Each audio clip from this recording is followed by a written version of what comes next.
Описание Кхаенря. Укрытый в глубинах и тенях вечно завуалированного существования, Кхаенря предстает как царство, окутанное тьмой и запустением.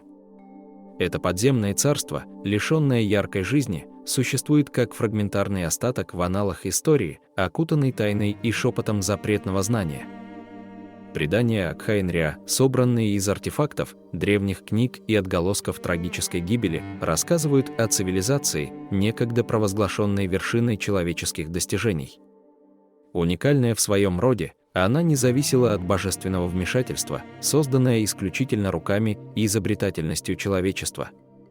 Но эта автономия была обоюдоострым мечом, ведь в ее пределах процветало искусство кхемии, загадочная практика, окутанная запретными знаниями. Около 5 веков назад амбициозный король Ирмин, движимый жаждой технологического прогресса, впустил в сердце Кхаенря приманку запретного знания. Алхимик Рейндеттер, вплетая свои эксперименты в ткань этого запретного знания, породил существ огромной силы, таких как Дурин, Илинос и грозные волки разлома. Однако высвобожденные творения превратились в хаос, который вышел за пределы королевства и распространился на все королевства Тейвата. В ответ на разразившуюся бурю боги Селестии при поддержке 6 из 7 архонтов организовали катаклизмическое нападение на Кхаенря. Небо окрасилось в багровый цвет от таинственных кубов. Возможно, работа неизвестной богини, а сама земля Кхаенря была разорвана на части. Запретное знание выплеснулось наружу, поглотив осколки некогда великого королевства и предрешив его судьбу. В разгар конфликта потери были велики. В первую очередь погибли гидроархонт Герия и электроархонт Райден Макота, а великая владычица Рукхадевата, очистившись от пятна запретного знания, дала жизнь своей преемнице, малой владычице Кусанале. Помимо божественного возмездия, трагедия Кхаенря была отмечена и смертной доблестью. Рыцари Фавониуса из Манштадта во главе с уважаемым великим магистром Арундалином отправились в экспедицию, чтобы усмирить разбушевавшихся монстров. В хаосе соратники и герои, такие как Ростом, встретили свою судьбу, оставив после себя наследие потерь и печали.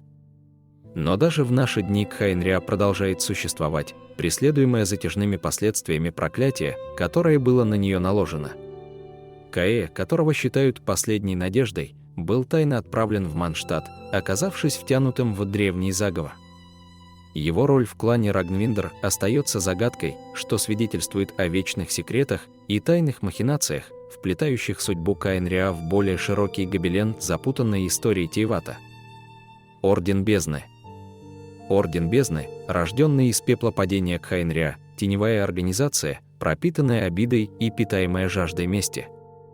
Его генезис лежит в основе катаклизмического уничтожения Кхаенря божественными силами, трагедии, породившей неутолимую жажду мести народам, укрывшимся под эгидой Семи. Загадочное превращение жителей Кхаенря в призрачных обитателей бездны – краеугольный камень существования Ордена Бездны. Говорят, что те, кто когда-то ходил по благородным залам Кхаенря, потенциально составляя элитные ряды аристократов, доблестных рыцарей и защитников, теперь проявляются в искаженной форме, известные как маги бездны, вестники бездны и лекторы бездны. Их загадочное проявление – призрачное эхо трагической судьбы Кхаенря, свидетельство извращенных последствий высокомерия королевства и божественного гнева, который оно вызвало. Неустанное стремление Ордена Бездны уничтожить страны, находящиеся под защитой Семи, воплощает в себе непреклонную жажду возмездия, являясь призрачным напоминанием о гибели цивилизации, превратившейся в злобную силу. Под их таинственными махинациями и призрачными явлениями скрывается мрачная история народа, некогда процветавшего в царстве, которое теперь превратилось в миф и руины. Орден Бездны, призрак, рожденный в мучениях, теперь ходит по тенистым тропам Тейвата, призрачное наследие которого переплетается с летописью цивилизации, затерянной в глубинах времени и божественной ярости. Искусство кхемии. В подземных чертогах Кхаенря, где процветал гобелен жизни, возникла эзотерическая дисциплина, алхимическое мастерство, выходящее за рамки общепринятых границ. Искусство кхемии, удивительное и загадочное ремесло, стало вершиной алхимического мастерства в тайном царстве Кхаенря. В отличие от традиционной алхимии, которая стремилась трансмутировать или манипулировать стихиями, искусство Кхемии проникало в саму суть создания жизни. В царстве, где естественная фауна с трудом приживалась, эта передовая дисциплина фокусировалась на генезисе самой жизни. Она владела бесплотной силой, способной вдохнуть существование в инертное, создавая жизнь там, где ее не было. Наследие искусства Кхемии, однако, окутано трагедией падения Кхайнря и стало катализатором его катастрофической гибели. 5 веков назад это глубокое ремесло, стремясь создать жизнь, привело к непредвиденным последствиям, которые отразились в аналах истории и распутали саму ткань королевства. Рейндеттер, загадочный алхимик, овладела эзотерическими секретами Кхемии, погрузившись в запретные глубины творения. Ее эксперименты, пульсирующие сущностью жизни, породили существ потрясающей силы, монолиты, владеющие мощью бездны. Но их поиски, омраченные соблазном запретного знания, ускорили разгадку судьбы Кхайнря. В этом мрачном гобелене Альбеда предстает как свидетельство наследия Кхемии. Ученик Рейндеттер, он – живое свидетельство потенциала искусства Кхемии.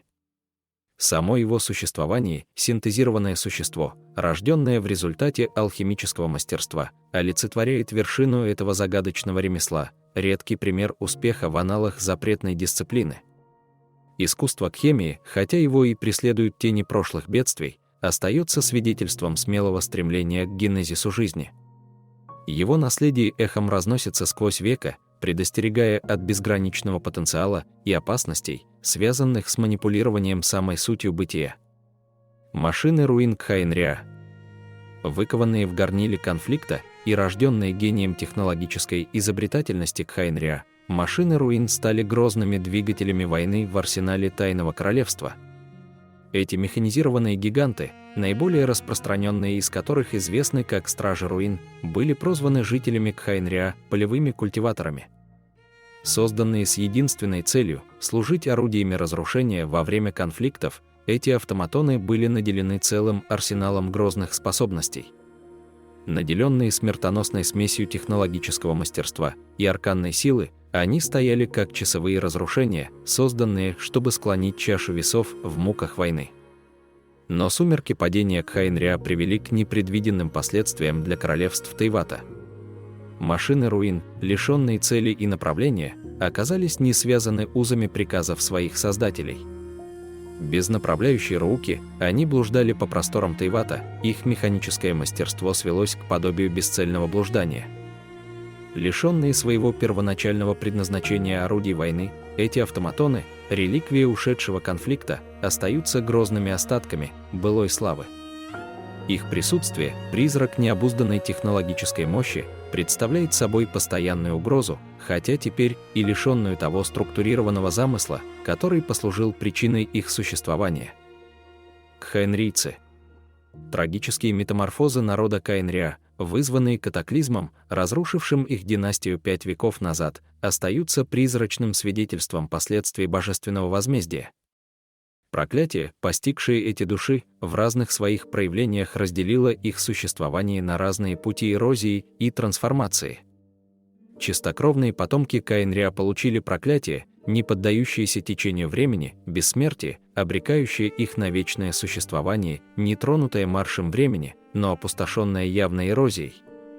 Их существа, застывшие в состоянии непреклонного стазиса, были свидетелями эрозии, которая разрушала их сущность, оставляя их в ловушке существования, отмеченного призрачным подобием бессмертия. В отличие от них, те, кто пришел из царства богов, нарушители божественного закона, подверглись метаморфозе иного оттенка. Бывшие люди Кхайнря были превращены в целый пантеон существ, их формы были различны, но все они несли на себе зловещий отпечаток бездны.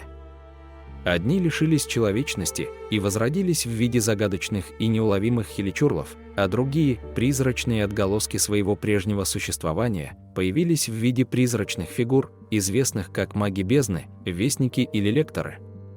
Королевские стражи Кхайнря, грозные черные змеи, не избежали этой ужасающей трансформации.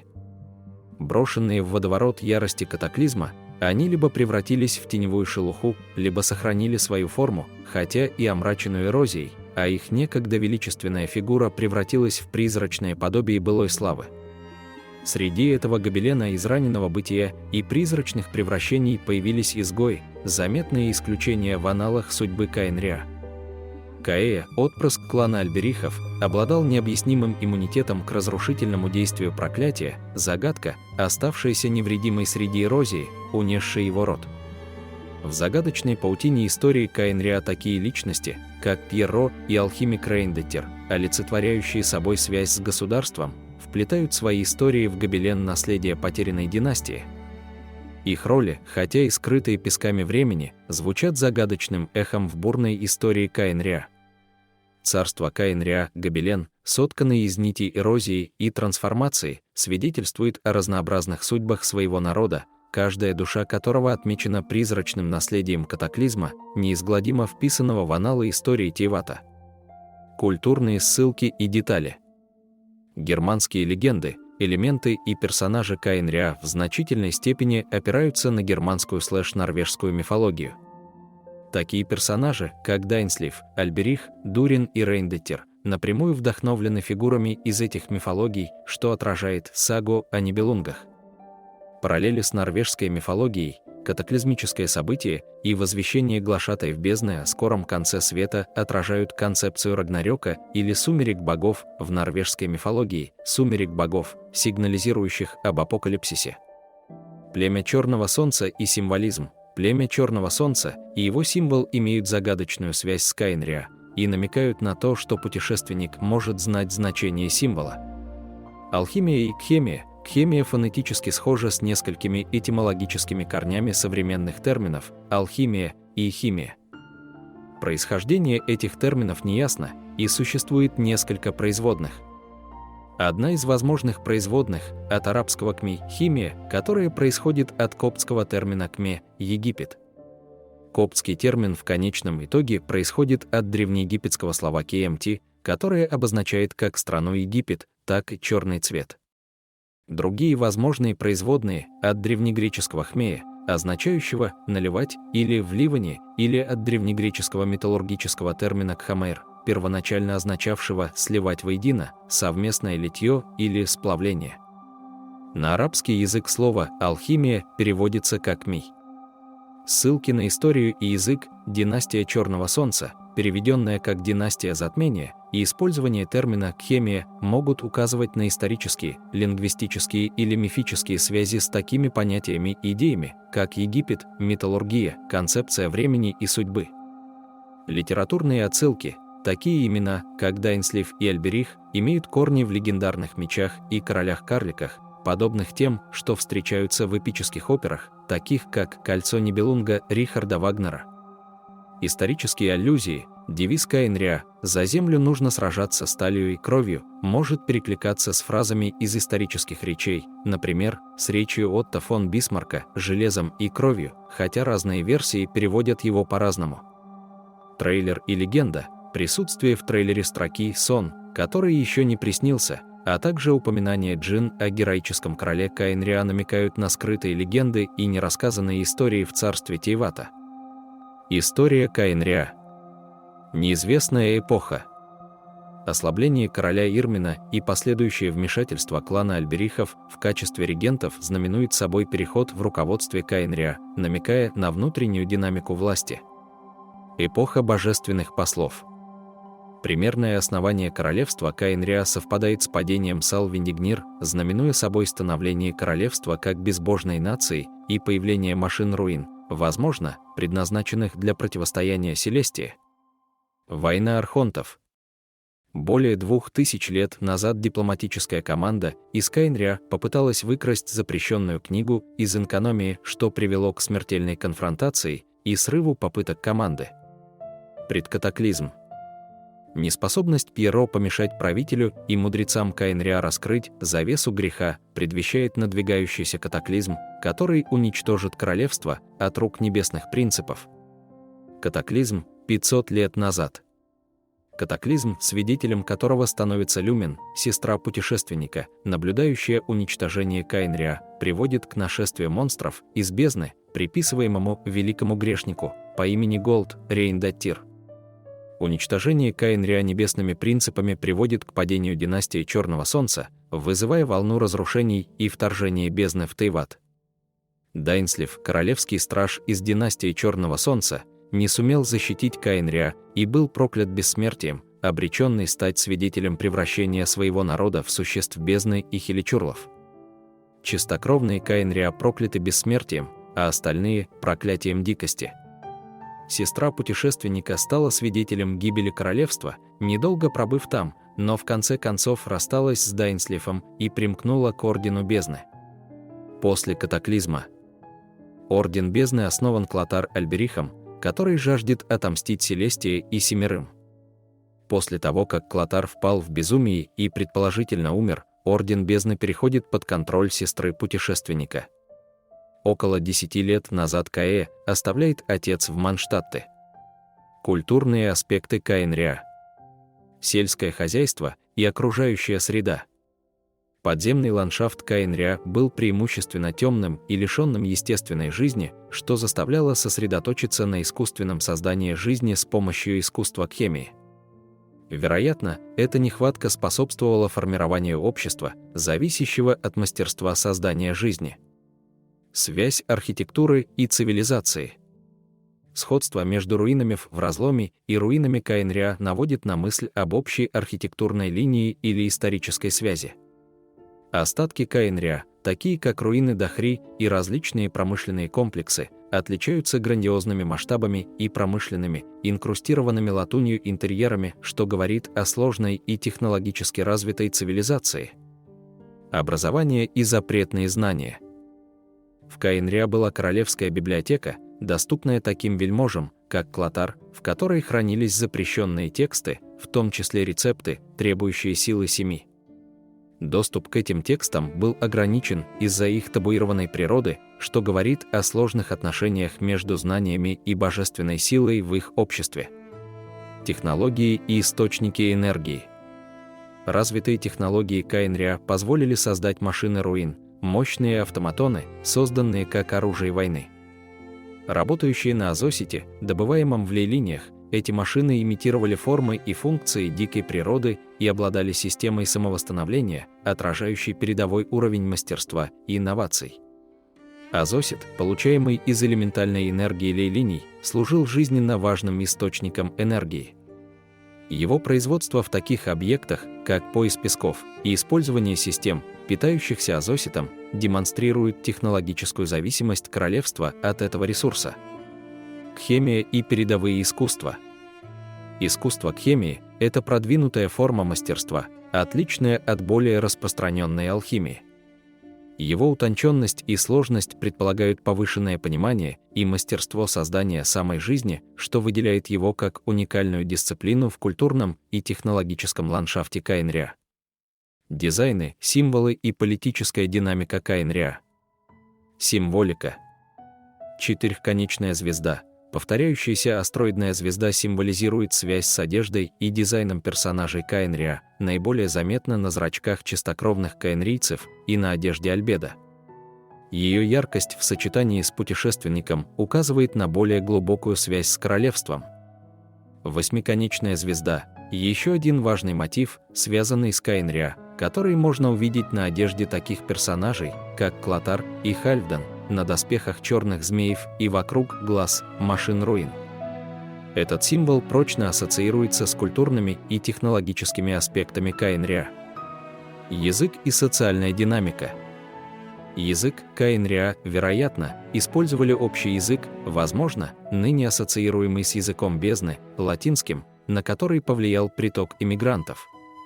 Общество. До катаклизма Каин-Риа функционировало как монархия с иерархическим обществом, определяемым классовыми различиями и возможной стратификацией по национальному признаку между коренными жителями Каин-Риа и иммигрантами.